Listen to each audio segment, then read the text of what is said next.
जब हम स्वर्ग या नरक शब्द सुनते हैं तो हमारे मन में एक काल्पनिक जगह आती है। ऊपर एक सुंदर स्वर्ग जहां सुख ही सुख है, और नीचे अंधेरे में जलता हुआ नरक जहां केवल दुख है। लेकिन सनातन धर्म इनको सिर्फ जगह नहीं मानता, बल्कि स्थिति और अनुभव मानता है। स्वर्ग क्या है? स्वर्ग का अर्थ है ऐसा स्थान या स्थिति जहां आत्मा को सुख, शांति और आनंद की अनुभूति होती है। स्वर्ग में देवता रहते हैं, गंधर्व, अप्सराएं, दिव्य वातावरण होता है। ये बातें धर्म ग्रंथों में वर्णित हैं। लेकिन गहराई से देखें तो स्वर्ग केवल ऊपर का स्थान नहीं, बल्कि आपके अच्छे कर्मों का फल है।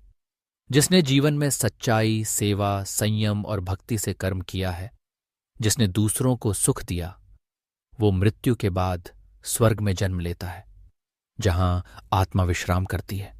नरक क्या है? नरक यानी वह स्थिति जहां आत्मा को अपने बुरे कर्मों का फल भुगतना पड़ता है। जिसने झूठ, धोखा, हिंसा, अत्याचार और अधर्म किया, जिसने दूसरों को पीड़ा दी, वह मृत्यु के बाद नरक में जाता है, जहां उसे अपने कर्मों की सजा मिलती है। गरुड़ पुराण में 28 नरकों का वर्णन है। हर एक नरक अलग पाप के लिए है। जैसे झूठ बोलने वालों के लिए माता पिता की सेवा न करने वालों के लिए, निर्दोष जीवों को मारने वालों के लिए। क्या स्वर्ग और नरक स्थायी हैं? नहीं।